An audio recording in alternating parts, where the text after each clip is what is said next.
እንኳን ለጌታችን ለመድኃኒታችን ለኢየሱስ ክርስቶስ የልደት በዓል አደረሳችሁ። ገናን ስናስብ የመስጠት በዓል ነው። እድሜ ዘመናቸውን ሙሉ ለተቸገሩ፣ ላዘኑ፣ ለተከፉ እናት አባት ላጡ ሰዎች የመስጠት ልብ ካላቸው ውስጥ ግንባር ቀደም ናቸው ብንል ማጋነን አይሆንም። ሲስተር ዘቢደር የሜሪ ጆይ ኢትዮጵያ 33 ዓመት በላይ ብዙ ያለቀሱ የተጎዱ ልጆችን ስፍር ቁጥር የሌላቸው ልጆች ለማዕረግ ለወግ አብቅተው ዛሬ እንግዲህ ሀገር የሚመሰልባቸው ሴት ናቸው። ሲስተር ዘቢደር ብዙ ተነግሮላቸዋል፣ ብዙ ተወርቶላቸዋል።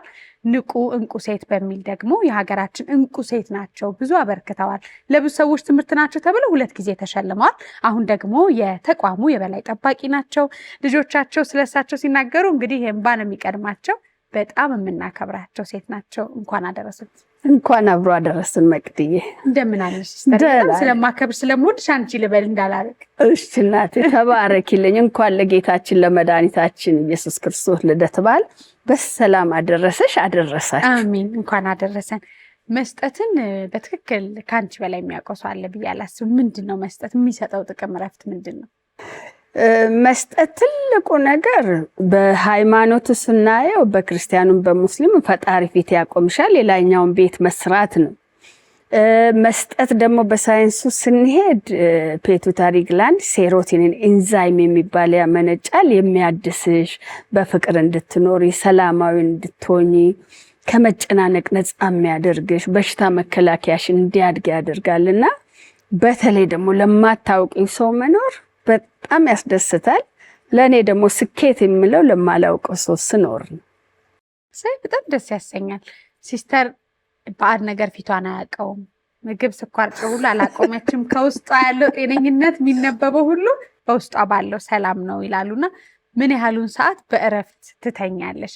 ማታ ወደ መኝታሽ ስትሄጂ የሚያሳስብሽ የሚያስጨንቅሽ እንቅልፍ የሚነሳሽ ነገር ኖሮ ያውቃል? ብዙ ጊዜ የለም። አንዳንዴ አሁን እማያቸው በጣም የሚያሳዝኑ ነገሮች ካየው በጣም ለነሱ ምን ማድረግ አለብኝ ብዬ በተለይ የማውቃቸው በጣም ባለሀብቶች፣ ዲያስፖራዎች እነሱን ሳነጋግር አመሻለሁኝ። ካልሆነ ግን ተኛው ማለት ጠዋት መነሳት ነው። በጣም በጣም እድለኛ ነኝ በዚህና ለሰው ስትኖሪ ያው ጌታችን መድኃኒታችን አልጋውን ማረፊያ አድርጎ አይደል የሰጠን፣ የምታርፊበት አመስግነሽ የምትነሽበት አይደል የማታው የምንባረክበት ሌሊት ስለሆነ ጸሎቴን አድርጌ መተኛት ነውና የቅልፍ ችግር የለብኝ፣ ጤናማ ነኝ። ስኳርም አልቆምም ምንም ነገር። አሁን በዚህ እድሜ መምጣት ያለበት እንግዲህ ሜሪ ጆይን ሲጀምር 28 ዓመቴ ነው ነበረ። አሁን 64 ዓመት ሞልቶኛል እና በዚህ እድሜ ሩጫው አልቀነሰ፣ ምግቤም እንደ ድሮ ነው። የድሮዋን አሁንም ያለሁትና ይሄ ምንድነው ያድስሻል። መልካም መስራት ያድሳል፣ ጤናማ ያደርጋል፣ ፍቅር ይሰጥሻል። በሄድሽበት ትከበሪያለሽ። የኢትዮጵያ ሕዝብ ደግ ሰው ይወዳል እና ያከብርሻል። ያን ስታይ የበለጠ ደስ እያለሽ ጤናማውንን እንግዲህ አለን እስከዛሬ መቅዲ። ከጥበብ ሰዎች ብንል በሕክምናው በትልልቅ ተጽዕኖ ፈጣሪዎች ቦታ ላይ የሲስተር ልጆች ነን ብለው በኩራት ከሚናገሩት እንግዲህ ትልቅ ድምፃውያኖችን ማንሳት እንችላለን። ገናም ስለሆነ ልብሽን የነካ ሁሌ እንድትሰጪ የሚያበረቱሽ ቃሎች ያሉ ይመስለኛል ሲስተር። ከልጆች እስቲ ማትዘነጊ ወይም አንቺ ጋር ከኖሩ እንግዲህ ብዙ ሺህ አላፋት ሰዎች በዓል ሲሆን በጣም ብዙ ቴክስት ይልኩልኛል። በጣም የሚያሳዝነው እናታችን አተን አንቺን ደግሞ እናታችን እንዳናጣ እና በጣም ቅባት እንዳትበይ ብዙ አትበይ ይሉኛል፣ ይመክሩኛል እና ይሄ ይነካሻል በጣም እና እንዳልሞት ይፈልጋሉ፣ እንድኖር ይፈልጋሉና አሁን ለመድኩት እንጂ ድሮ ቴክስቱን ሳነብሉ አለቅስ ነበረ ለኔ ተጨንቀውና ይሄ በጣም ታችንግ ሜሴጆች በጣም ይደርሰኛል። ከኔ እድሜ ቀንስልሽ እናቴ ይላሉ፣ ቀንሶ ላንቺ ይስጥልን ኑሪልን ይላሉና የሚጽፉት በጣም የሚነካ ሜሴጅ ይጽፉልኛልና በጣም ያሳዝነኛል። የመኖርሽ ትርጉም ምንድነው ትባል ሲስተር? ምንድነው ለመኖር ጉልበት የሚሰጥሽ ነገር ለማየት የሚያጓጓሽ? እኔ የኔ ህይወት መርህ አለኝ እና ፍቅር ከሌላው ሳልጠብቅ ፍቅር መስጠት ነው እና በቀን ውስጥ በፈገግታዬ ይሆናል ቅፍ አድርጌ ማበረታታት፣ በገንዘብ ሊሆን ይችላል፣ በስጦታ ይሆናል እና እዛ ፊት ላይ የማየው ነገር ለኔ እኔ እንግዲህ እናቶች አዛውንቶች እናቴ ኑሪልን ከኛ እድሜ ቀንሶ ይስጥሽ ብለው እያለቀሱ ሲመርቁ ብዙ ሰው እንዲህ ባኖር በግሌም እንደ ድርጅት ሜሪ ጆይ በኢትዮጵያ ሁሉ ተስፋፍቶ ብዙ የሚስቁ የሚቦርቁ ህፃናትን ብናይ ደስ ይለኛል። ህፃናቱ ሲከቡሽ ቀፊን ሲሉ እኔ ስሄድ ይለያል እና የሚሰጡኝ ፍቅር የበለጠ እንድሰራ ያደርገኛል። አሁን አንዳንድ ጊዜ የሰዎችን ችግር በጣም በቅርበት ሆነው የሚሸከሙ ሰዎች በጣም ጫና ይደርስባቸዋል ብዬ አስባለሁ።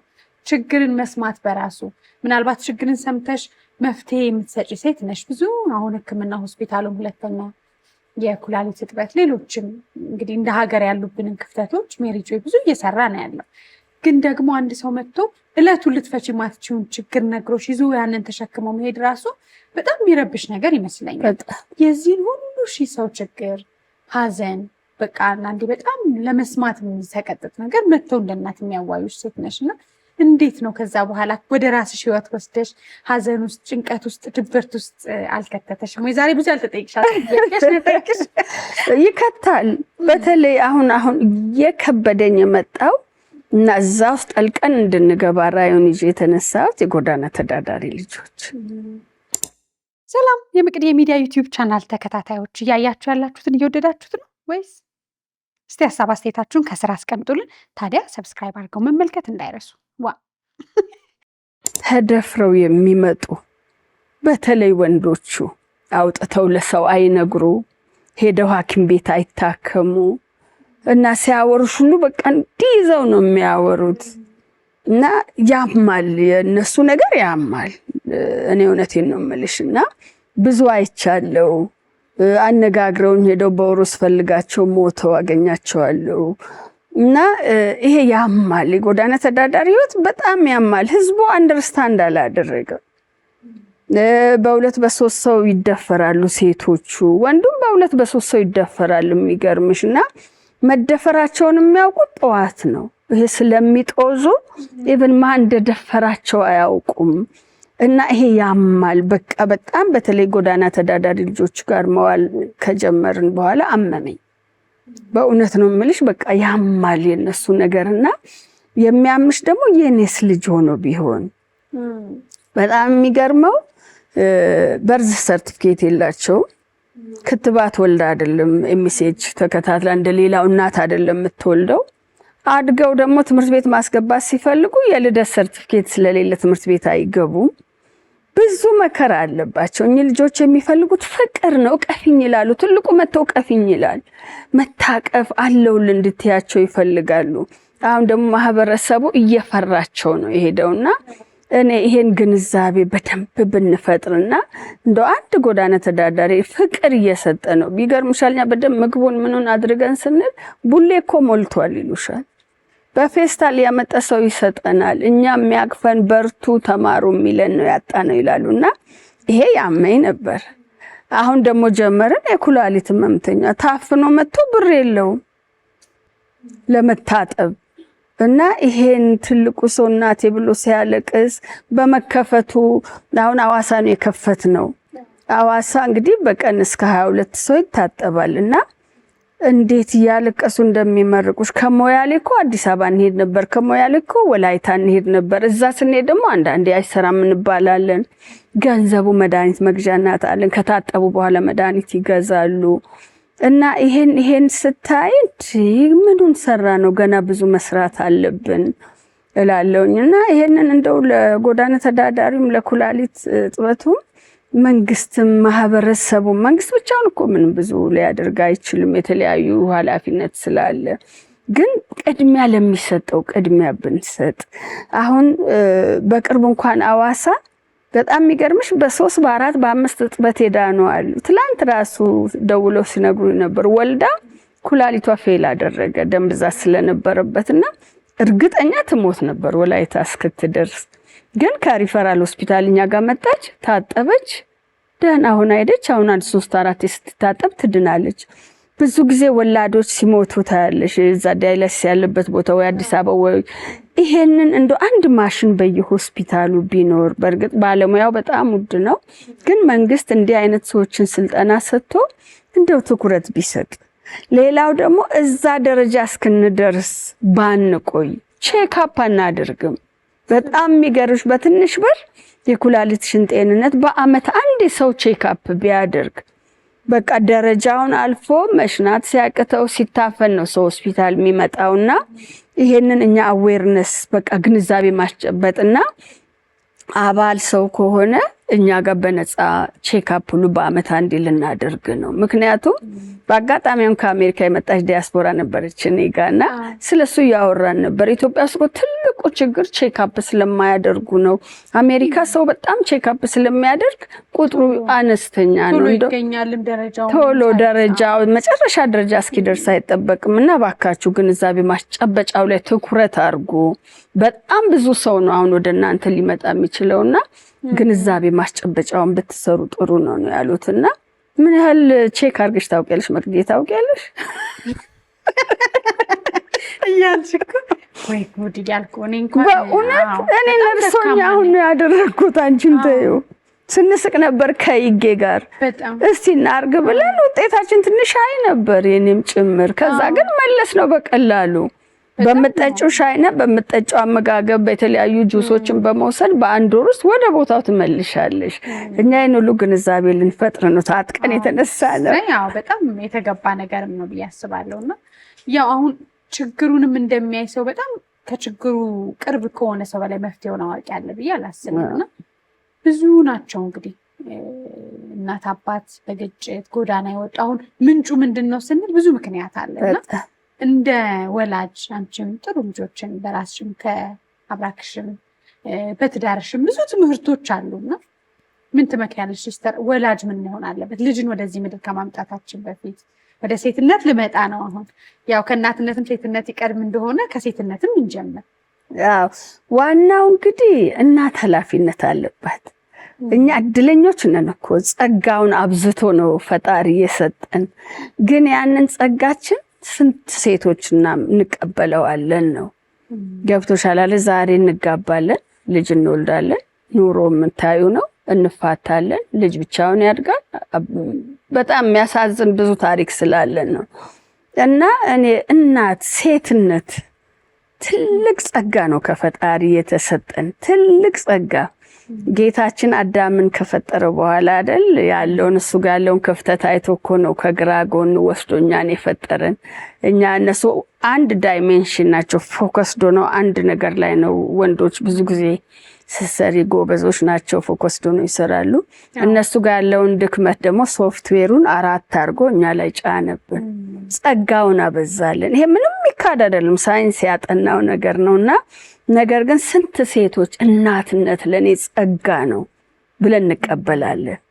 የልጅ አስተዳደጉ ላይ ነው ዋናው። ዛሬ ደግሞ ቴክኖሎጂ መጣና እናትም ስራ ቢዚ ያደርጋታል። ማታ ትመጣና እናትም ቴክኖሎጂ ላይ ነች፣ ልጅም ቴክኖሎጂ ላይ ነች። እስቲ አንዳንድ ቤተክርስቲያን ልጅ እየጠባኮ ስልክ ካላመጣሽ ብሎ የሚያለቅስበት ዘመን ነው። ጡጦ ይዞ ስልክ የሚለምን ነው።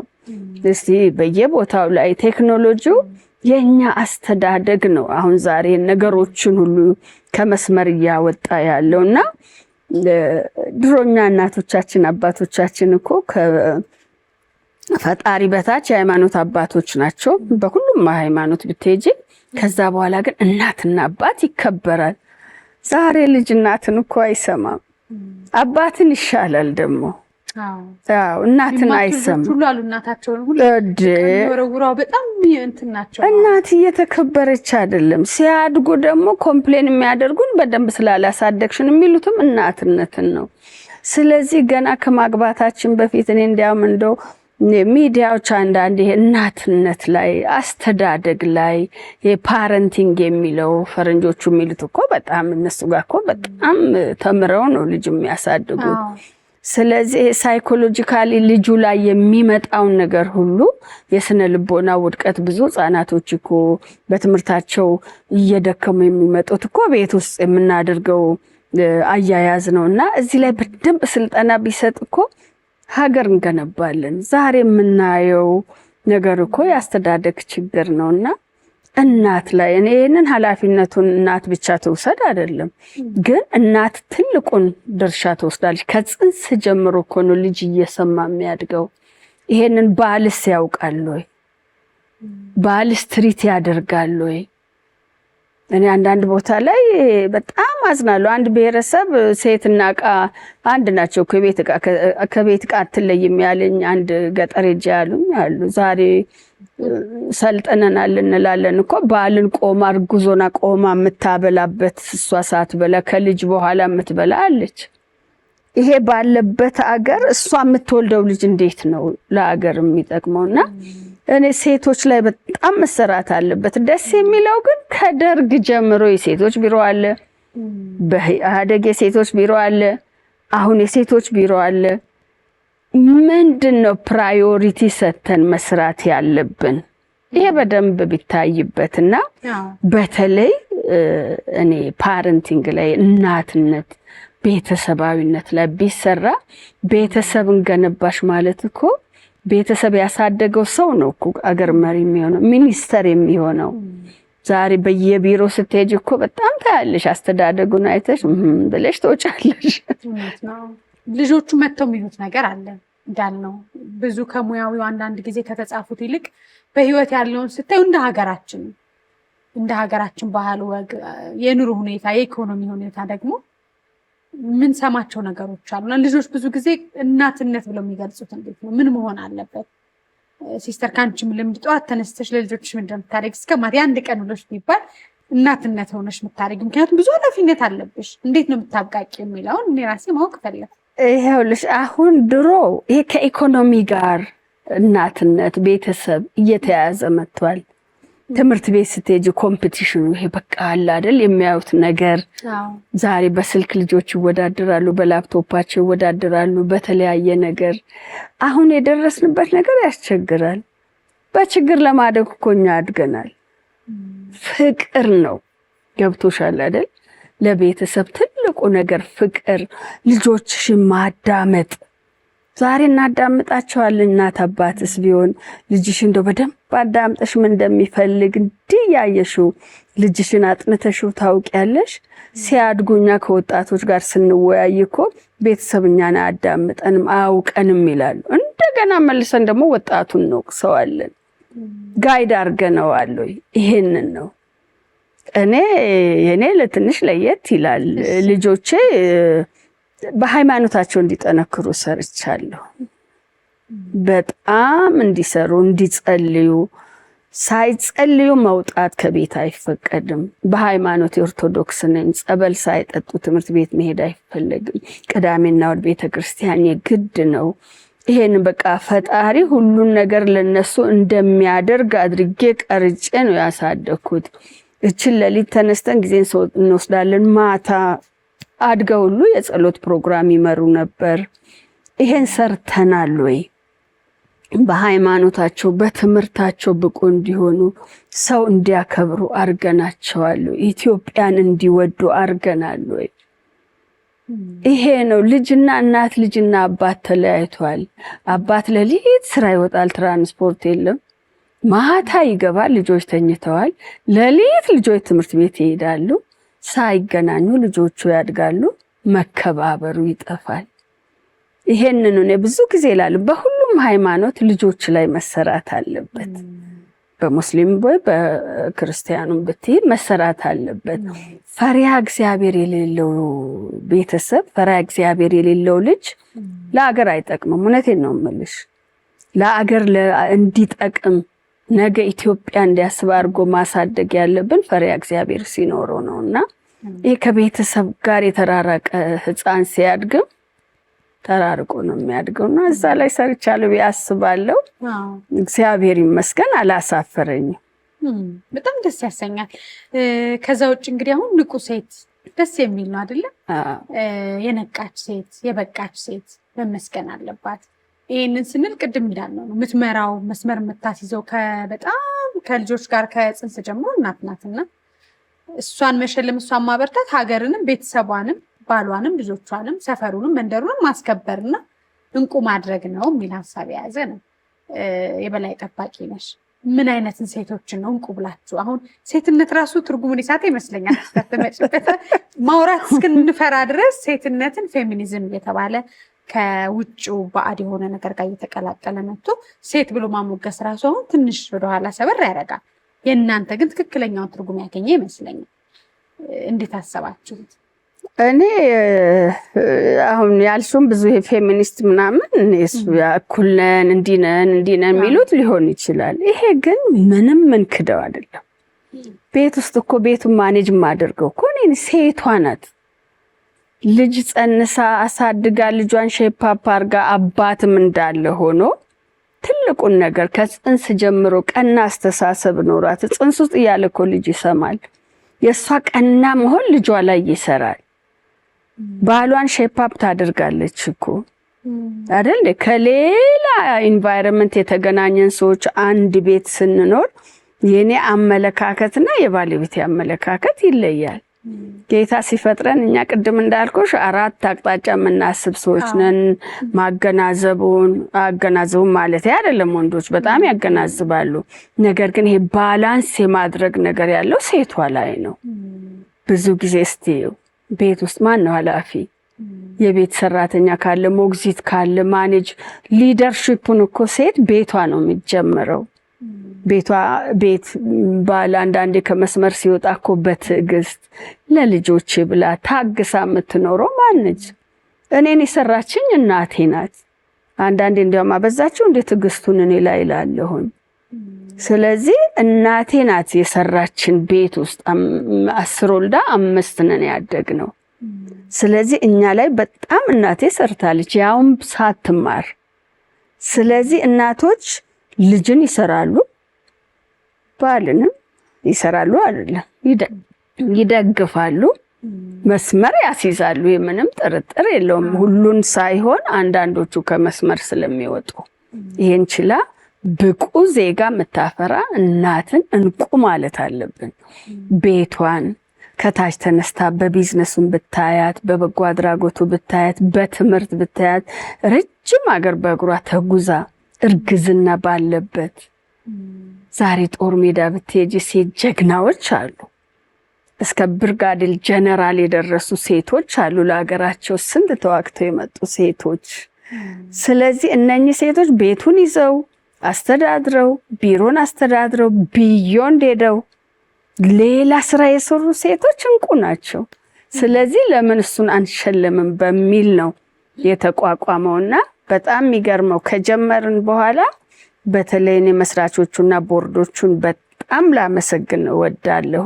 ራዩን የታዩ በተለይ ሳሙኤል ገረመው፣ ወይና ገረመው፣ እንደ አስመላሽ ገረመው እና በጣም ባለሀብት ከኋላ ሆኖ የሚረዳን አቶ ቴድሮስ የሚገርምሽ ነው። እነኚህ ሰዎች በእናቶቻቸው ያዩትን ነው እንቁ ናት እናታችን ብለው የተነሱ ብዙ እንቁዎችን ወደ 40 እንቁዎች ተሸልመዋል እስካሁን። አሁን ያለፈው ሳምንት ማንሳት እንችላለን። በጣም ብዙ ጠንካራ ሴቶች፣ ቀድመም እንግዲህ በጣም ብርቱ ሴቶችን አይተናል።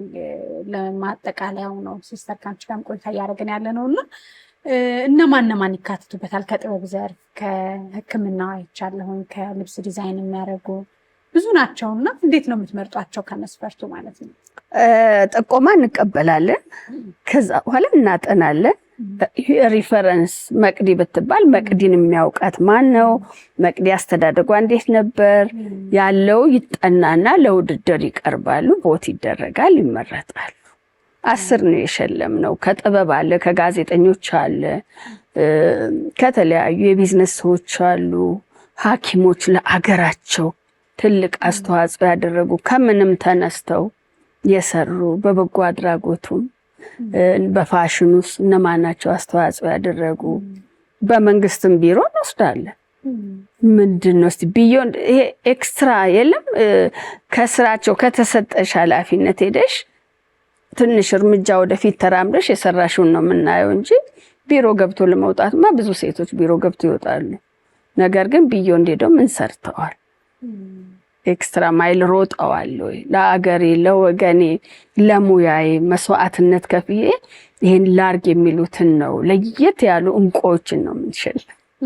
እንደው አሁን በቤቷ አንድ የምታይን ሴት ታዳጊ እንግዲህ እንቁ ለመባል ወይም ልባም ብልህም እንበለው እንቁ የከበረ ነገር የከበረች ሴት መገለጫዋ ምንድን ነው ያለሽ ሲስተር የግል እይታሽ?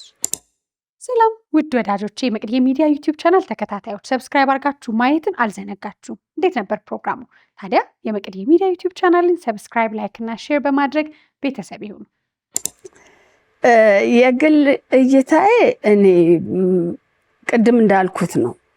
በጣም ብዙ እንቁዎች አሉ። በገጠርም ብትሄጂ አሁን እንቁ ሴት አዲስ አበባ ነው የጀመረው እያለ ያስፋፋል። ራሱን የቻለ ችግርም ቢኖረው ብዙ ወጪ አለው። ብዙ ሰው አይቀበልሽም፣ ሰዋት ይልሻል። ምን እንቁ እና ምን እናድርግ ይላሉ።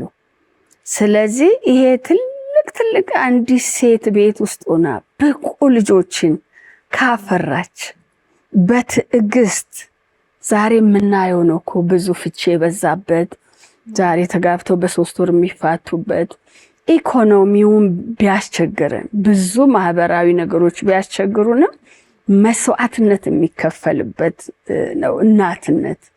ይሄንን መስዋዕትነት ከፍላ ቤቷን ማኔጅ አርጋ ልጆቿን አሳድጋ በሙያዋ ደግሞ ከሁሉም የበለጠ ሮጣ ለውጥ ያመጣችን ሴት ነው የምንመርጠውና ብዙ እንቁዎች ኢትዮጵያ በጣም ብዙ እንቁ ሴቶች አሉ። እውነቴን ነው የምለው።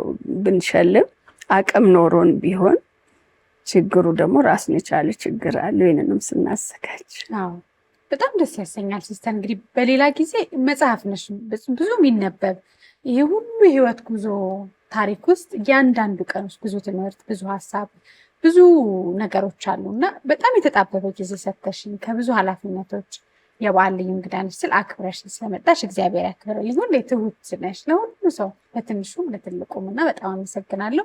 እንኳን አደረሰሽ እንኳን አደረሳችሁ ማለት የምትፈልጊው መልእክት ካለ? ሜሪ ጆይን በጣም ተስፋፍቶ አሁን ትልቅ ሆስፒታሎችን እየገነባ ወደ ብዙ እንግዲህ ሀገራችን ደግሞ ከተሞች እየሄደ ብዙ ስራዎችን እየሰራ ነው። እንድትበረች ከዚህ በላይ የምትሸከምበትን ኃይልና አቅም እድሜ ጤና እንዲሰጥሽ እመኛለሁ። ይኸው መድረኩ ማለት የምትፈልጊው? በመጀመሪያ አባይ ቲቪ የምን ጊዜም ፈጥኖ ደራሻችን ነው። በእውነት ነው። በጣም አባይ ቲቪን መስራቾችን፣ ጋዜጠኞችን ሁሉ ላመሰግን ወዳለሁ። ብዙ ጊዜ ስለመጣው ፈጥኖ ደራሻችን ቻሪቲ ሩጫም ሲኖር አባይ ነው የኛ አጋርና በጣም አመሰግናለሁ። መቅድዬ በጣም ወድሻለሁ። በእውነት በጣም ብዙ አፍቃሪዎች አሉ። ይሄንን ዲሲፕሊን ይዘሽ እንድትበረቺ ነገ ተሸላሚ እንቁ ሴት እንድትሆኝ ነው ምንፈልገውና በርቺልን፣ እንቁ ሁኝልን እንላለን። ሌላው ተሸላሚዎችን 10ሩንም ተሸላሚዎች እስካሁን 40 ሸልመናል። 10ሩንም እንኳን ደስ አላችሁ እላለሁ። እንግዲህ በዓሉ በጣም የገና የጌታችን የመድኃኒታችን ኢየሱስ ክርስቶስ ልደት ነው። ሁሌ እላለሁ በዓል ቀን ባይከበርና እኛ ምንቀየርበት እና በዓልን ስናስብ ደግሞ የተቸገሩትን እንድታስቡልን በጣም በዚህ አጋጣሚ አደራ እላለሁ። ትልቅ በረከት ስለሆነ ጌታችን ፈገግ የሚልበት ስራ ስለሆነ ይህንን አደራ እላለሁ። ሌላ በየቢሮአችን እንቁ ሴትን ይዘን ስንመጣ ስፖንሰር አድርጉን ፕሊዝ። ምክንያቱም ወጣቱን ያስተምራሉ እኚህ ሰዎች። እኛ ሳንሞት ነው ሌጋሲያችን አሻራችንን ትተን ብዙ ወጣት ማፍራት አለብንና በጣም የሚገርም ነው። የተሸለሙ ሰዎችን ከኋላ ቆመን ስንሰማ የሚገርም ታሪክ ያላቸው ናቸውና ብዙዎችን ስለሚያነቃቁ እንዲህ አይነት ፕሮግራሞች እንደው ይሄንን እንቁ ሴትን እንደው የራሳችሁ አድርጋችሁ ይዛችሁ እንድትቀጥሉ ባለሀብቶችም ሚዲያዎችም ይሄንን ነገር እያስተላለፋችሁ ብዙ እንቁዎችን አብረን እናውጣላለሁኝ። በዓሉ የሰላም፣ የፍቅር፣ የደስታ እንዲሆን እመኛለሁ። ኢትዮጵያንና ሕዝቦቿን ፈጣሪ ይባርክልኝ። አመሰግናለሁ። አሜን አሜን። በጣም አመሰግናለሁ ሲስተር። ረጅም እድሜና ጤና ይስጥሽ። አመሰግናለሁ። እግዚአብሔር ያክብርልኝ። አሜን። መቅድዬ ተባረኪልኝ።